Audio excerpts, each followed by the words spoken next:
this morning, we're going to just talk about the process model, a quote, and how group interaction can be rooted in this philosophy. So why don't you read it for us, Cassell? Okay, I'm going to share it as well because sometimes that's easier for people. Good. And this is from page 7 of the process model when he is talking about how we are not separate from our environment, that we are not just bodies floating in nothing, but we are constantly an interaction with our environment. And Yes, this that is page 7, noting that it starts on page 4, so we're not far into the book. And he says, right. Before we actually read it, I just want to say for those who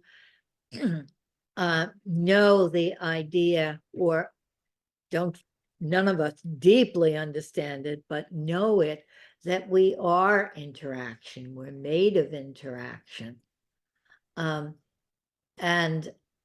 as therapists, our main job is to be the interaction that makes things grow, makes things cohesive, makes things healing. So I just wanted to give that reference. Go ahead, Cassell. so he says, the main environment of any animal is its species members, other animals like it.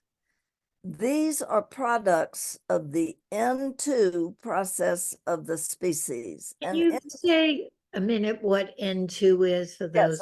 I was just going to do that. Yes. So N2 is very much the living moment of the organism and its environment as one.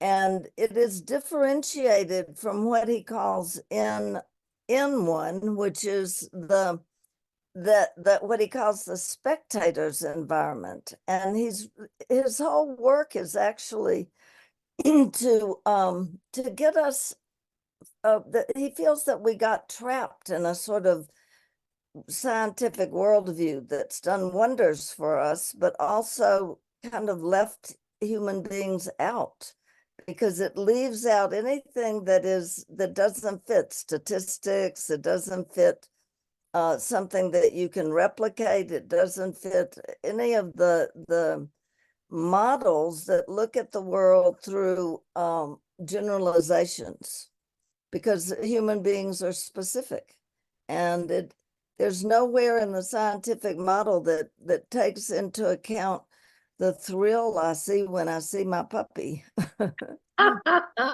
Absolutely. Writes that up as an important discovery. But me. So Yeah. I'll go back. I'll start this over because, and I'm going to say also that N3, while we're talking about it, is the environment that we create. It is the environment in which we live. It sometimes becomes part of our living moment, and sometimes it's more out there. Is that correct? Yes. So the body and the environment are one system. He's helping us to understand. And the spectator is as if you're outside the universe looking at the universe. And he says that when he dies, his books will still be there. But when he dies, his situation won't be there. We are our situations, and they're living and organic. And so to understand that we and the environment are one system is a big thing. And then certain animals create out of their environment, like, I don't know, what are the ones that create shells and they create dams and they create all kinds of things, nests. And Right? human beings create houses and roads and Ideas, mathematics. Right, right. Okay. All right, so here we go back. And when he starts, he's trying to be very simple. It's so hard to be simple enough to understand Gendlin, honestly. But okay. So sorry for the long digression, but maybe it'll help. The main environment of any animal is its species members, other animals like it. These are products of the N2 process of the species. That's the very living moment. In that sense, they are quite obviously N3. So they become the environment we live in.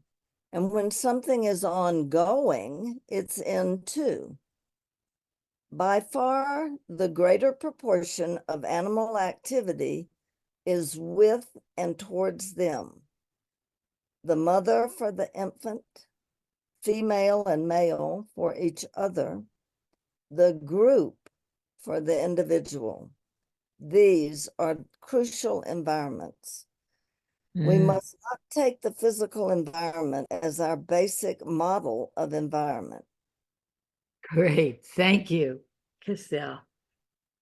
So let's take that down now, and maybe you could say how you feel this is talking about a group model.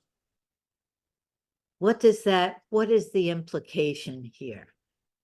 That if Well, no, I don't know that I would put it to say that it's talking about a group model, but it is talking about, but to me, what it says is to be the, oh, become aware that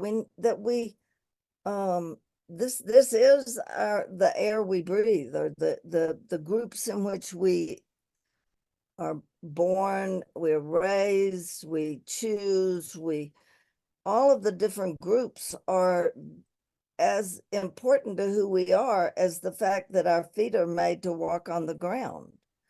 We are made to be in these interactions, and they make us as we make them. It's yes. the Yeah, other, I want to underline that yeah, we make the environment and the environment makes us. which So actually there's an interesting I've forgotten his name. It's like Toric or something.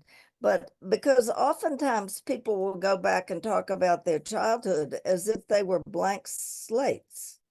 And, there's a lot of research, and I have to remember the name. It's, you would know it, I'm sure, but that we are also making the environments in which we are growing up, even as children. We're not just blank. That we're potent, and anybody who has two children probably knows that. They don't come in like all the same. One comes in screaming and yelling and wanting what it wants, and another is, just nice, and um, even two kittens. even two kittens. That's right. Yes, yes. Right. Well, I'm going to have to go, so this will be continued, but let's just mark the point we're making now. And to bring it really down to the concrete level, Yes. when we have a group, when we start a group or we enter a group, the main thing that's going on is not the content of what we're learning or trying to do, but the main thing that's going on is the individual group interaction. And we are, as the group makes us, and we are making the group. And this interaction is a constantly evolving interaction. And it's magical. I love that word, but it's not a scientific word.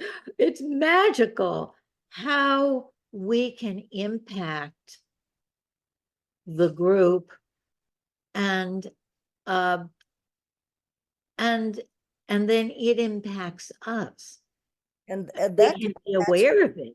when we suddenly realize that we are, oh, that we're living some piece of the group. Yes, yes, yes. Mad at somebody because the group's mad at them, not because we're really mad at them, or some other, or we're behaving very nicely because we don't even think it. We just are doing it because the group is kind of telling us to do it. Exactly. Or when I had an example that just flew out of my mind, that we suddenly can feel free, and we don't know why this feeling of freedom has come. And it's amazing to sort of record the group process and then track, well, what happened here and here, and it's not linear.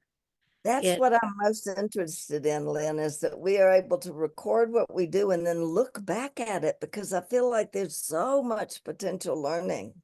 Absolutely, yes, yes, yes. Okay, well, this will be continued.